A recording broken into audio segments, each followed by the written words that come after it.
Día 21. Cuida tu iglesia. Esfuércense por mantener la unidad del espíritu mediante el vínculo de la paz. Efesios, capítulo 4, versículo 3. Que el amor sea el árbitro de sus vidas, porque entonces la iglesia permanecerá unida en perfecta armonía. Colosenses, capítulo 3, versículo 14. Te toca a ti proteger la unidad de tu iglesia.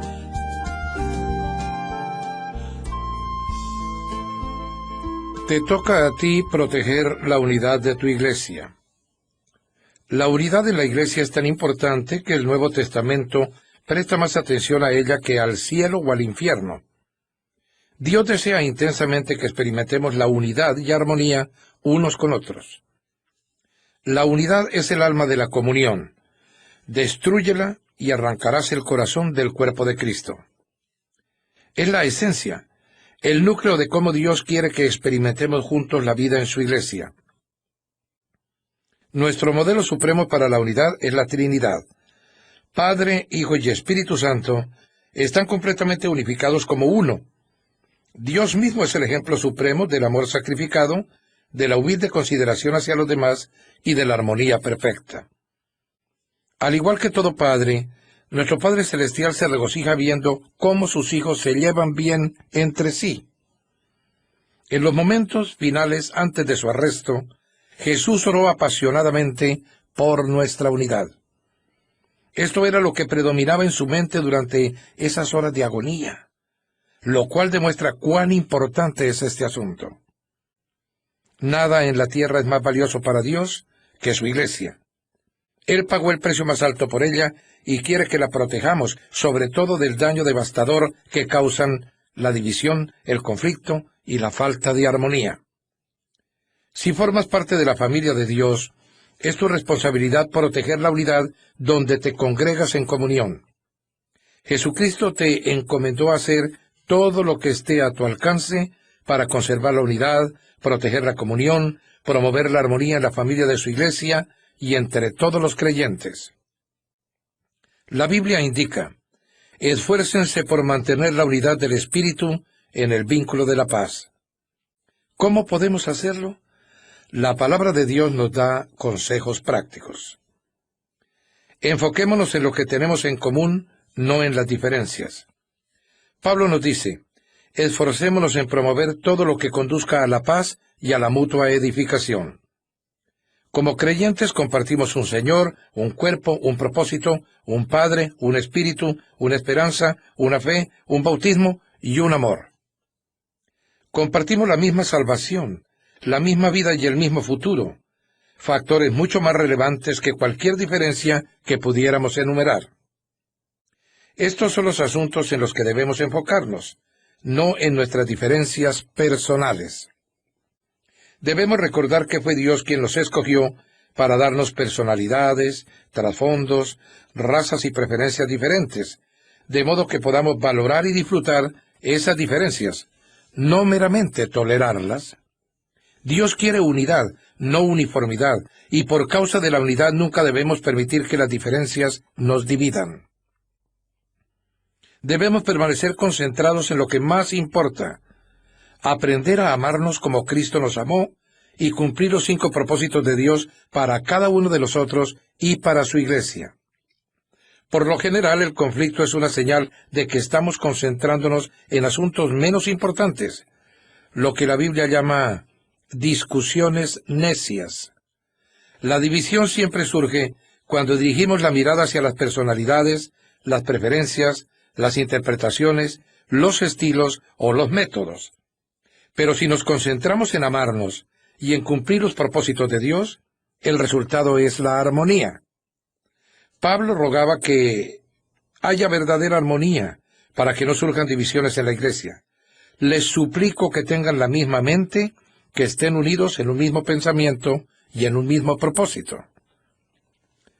Ser realista con respecto a tus expectativas. En cuanto descubrimos cómo Dios quiere que sea la verdadera comunión, Es fácil desanimarnos por la diferencia entre lo ideal y la realidad en nuestra iglesia.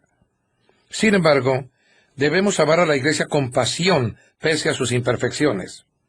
Anhelar lo ideal mientras criticamos lo real es señal de inmadurez. Por otro lado, si uno se conforma con la realidad sin esforzarse por alcanzar lo ideal, es señal de complacencia. La madurez consiste en vivir con esta tensión. Habrá creyentes que sí te defraudarán y te decepcionarán, pero eso no es ninguna excusa para no tener comunión con ellos. Ellos son tu familia, aun cuando no actúen como tal. Simplemente no puedes abandonarlos. En cambio, Dios nos dice, tengan paciencia unos con otros, siendo indulgentes con las fallas de los demás por su amor. Las personas se desilusionan con la iglesia por muchas razones entendibles. La lista podría ser bastante larga. Conflictos, heridas, hipocresía, negligencia, mezquindad, legalismo y otros pecados. En lugar de asustarnos y sorprendernos, debemos recordar que la iglesia está formada por pecadores de carne y hueso, incluyéndonos a nosotros mismos. Nos lastimamos unos a otros, a veces en forma intencional y otras veces sin mala intención, porque somos pecadores. Pero en vez de abandonar la iglesia, necesitamos quedarnos allí para resolver el asunto, si esto es de alguna manera posible. La reconciliación, no la evasión, es el camino a un carácter más fuerte y a una comunión más profunda. Si te divorcias de tu iglesia a la primera señal de decepción o de desilusión, eso es señal de inmadurez. Dios tiene cosas que quiere enseñarte y a los demás también. Además, es imposible huir hasta encontrar la iglesia perfecta, porque sencillamente la iglesia perfecta no existe. Todas las iglesias tienen sus propias debilidades y problemas. Pronto volverás a sentirte decepcionado. Groucho Marx tenía un dicho famoso que decía que no querría pertenecer a ningún club que lo aceptara como socio. Si una iglesia debe ser perfecta para satisfacerte, esa misma perfección te excluirá de su membresía, porque tú no eres perfecto. Dietrich Bonhoeffer, el pastor alemán que fue martirizado por resistirse a los nazis, escribió Vida en Comunidad, un libro clásico sobre la comunión.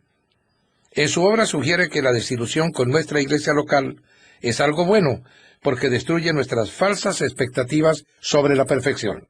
Cuanto más pronto dejamos la ilusión de que una iglesia debe ser perfecta para amarla, más pronto dejaremos de fingir y empezaremos a admitir que todos somos imperfectos y necesitamos de la gracia de Dios. Este es el comienzo de la verdadera comunidad.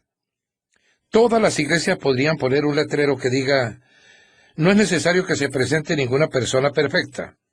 Este lugar es solamente para los que admiten que son pecadores, que necesitan de la gracia divina y que quieren crecer. Bonhoeffer señaló: aquel que ama más su sueño de una comunidad cristiana que a la comunidad en sí misma, se convierte en destructor de toda ella. Si no damos gracias diariamente por la fraternidad cristiana en la que nos desenvolvemos, aún allí donde no hay grandes experiencias ni riqueza evidente, hay mucha debilidad, fe vacilante y dificultades. Si en lugar de ello nunca hacemos otra cosa que quejarnos ante Dios, porque todo es tan miserable, tan mezquino, tan poco de acuerdo con lo que hemos esperado, entonces le impedimos a Dios hacer crecer nuestra comunidad de acuerdo con la medida y riqueza que nos espera a todos en Jesucristo. Decídete a animar más que a criticar. Siempre es más fácil eludir el compromiso y hacerse a un lado para disparar dardos contra los que trabajan, que participar y hacer una contribución. Dios nos advierte una y otra vez que no debemos criticarnos, compararnos ni juzgarnos unos a otros. Cuando critica lo que otro creyente está haciendo con fe y convicción sincera, interfieres en los asuntos de Dios. ¿Qué derecho tienes de criticar a los siervos de otro? Solo su Señor puede decidir si están haciendo lo correcto. Pablo agrega que no debemos juzgar o despreciar a otros creyentes cuyas convicciones son diferentes a las nuestras. ¿Por qué criticas las acciones de tu hermano? ¿Por qué intentas empequeñecerlo? Todos seremos juzgados un día, no por las normas de otros, ni siquiera por las nuestras, sino por el juicio de Dios. Cuando juzgo a otro creyente, pasan 4 cosas al instante. Pierdo mi comunión con Dios, saco a relucir mi propio orgullo e inseguridad, me coloco bajo el juicio de Dios y daño la comunión de la iglesia. Un espíritu de censura es un vicio costoso. La Biblia llama a Satanás el acusador de nuestros hermanos. El trabajo del diablo consiste en culpar, quejarse y criticar a los miembros de la familia de Dios. Todo el tiempo que pasamos haciendo lo mismo es porque hemos sido embaucados y estamos haciendo el trabajo por Satanás. Recuerda que los otros cristianos, no importa cuánto discrepes de ellos, no son el verdadero enemigo.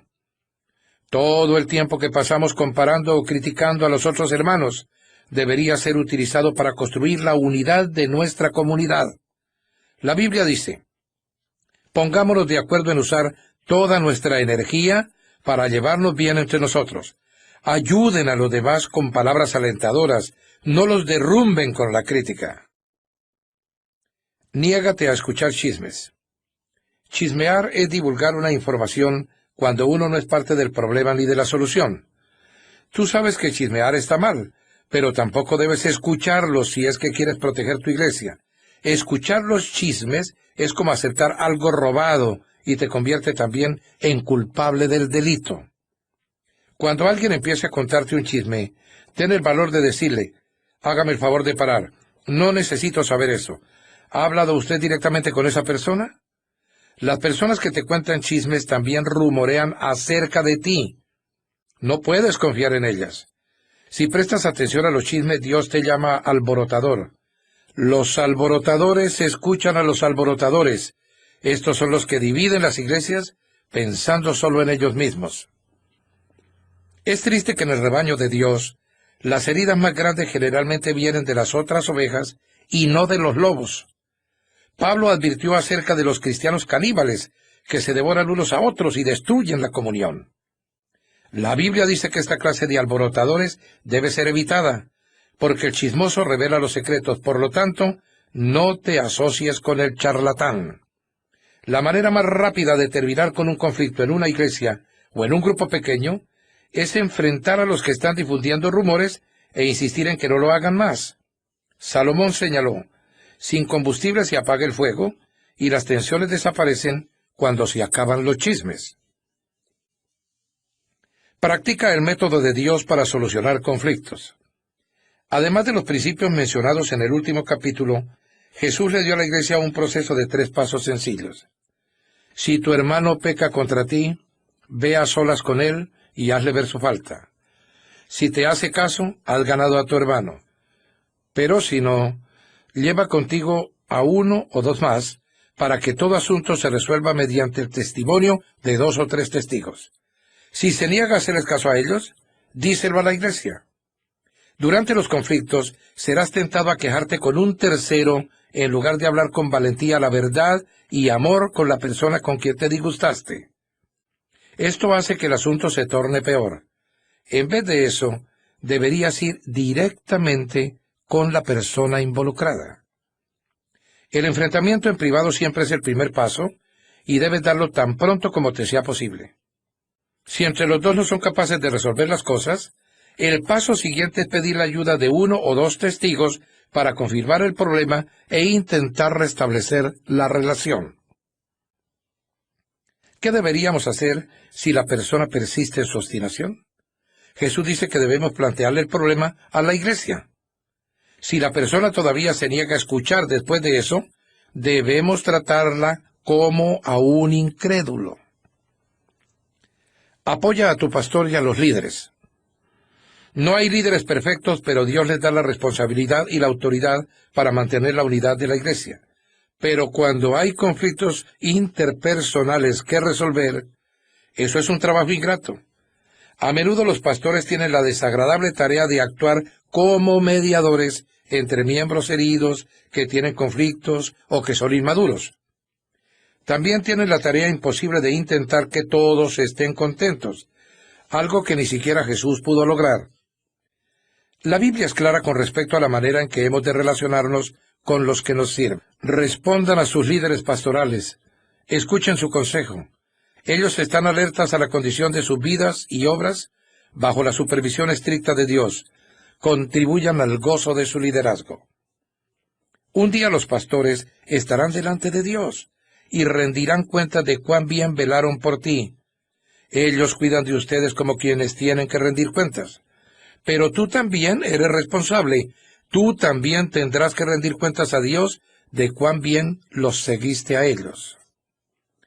La Biblia da a los pastores instrucciones muy específicas respecto a la manera en que deben tratar a las personas que causan divisiones en la comunidad.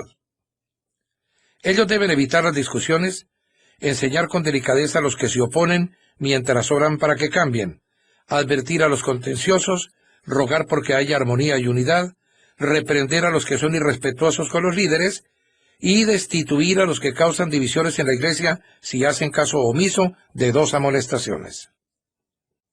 Protegemos la comunión cuando honramos a los que nos sirven por medio del liderazgo. Los pastores y los ancianos necesitan nuestras oraciones, estímulo, aprecio y amor. Se nos ordena: honren a los líderes que trabajan tanto por ustedes, que han recibido la responsabilidad de exhortarlos y guiarlos en la obediencia. Cólmenlos de aprecio y amor. Te desafío a aceptar tu responsabilidad de proteger y promover la unidad de tu iglesia. Pon todo tu esfuerzo para lograrlo y así agradarás a Dios. No siempre será fácil. A veces tendrás que hacer lo que es mejor para el cuerpo, no para ti mismo, dando muestras de tu preferencia por otros. Por eso, Dios nos ha puesto en la familia de una iglesia, para aprender a no ser egoístas. En la comunidad aprendemos a decir nosotros en lugar de decir yo y nuestro en vez de mío. Dios nos dice: no piensen solo en su propio bien, piensen en los otros cristianos y en lo que es mejor para ellos. Dios bendice a las congregaciones que están unidas. En la iglesia de Saddleback, todos los miembros firman un pacto que incluye la promesa de proteger la unidad de la congregación. Como resultado, nunca ha tenido un conflicto que divida la comunión. Tan importante como lo anterior, dado que es una comunidad fraternal y unida, muchas personas quieren ser parte de ella. En los últimos 7 años, la iglesia ha bautizado a más de 9,100 creyentes nuevos. Cuando Dios tiene un puñado de creyentes bebés que quiere dar a luz, busca la iglesia incubadora más cálida que pueda encontrar. ¿Qué estás haciendo particularmente para hacer que la familia de tu iglesia sea más cálida y fraternal? Hay muchas personas en tu comunidad en busca de amor y un hogar donde sean aceptadas. La verdad es que todos necesitamos y queremos que nos amen. Y cuando las personas hallan una congregación donde los miembros se aman y se preocupan auténticamente los unos por los otros, habría que cerrar las puertas con llave para que no entren más. Pensando en mi propósito en el día 21. Punto de reflexión. Es mi responsabilidad proteger la unidad de mi iglesia. Versículo para recordar. Esforcémonos por promover todo lo que conduzca a la paz y a la mutua edificación. Romanos, capítulo 14, versículo 19. Pregunta para considerar. ¿Qué estoy haciendo particularmente para proteger la unidad de la familia de mi iglesia?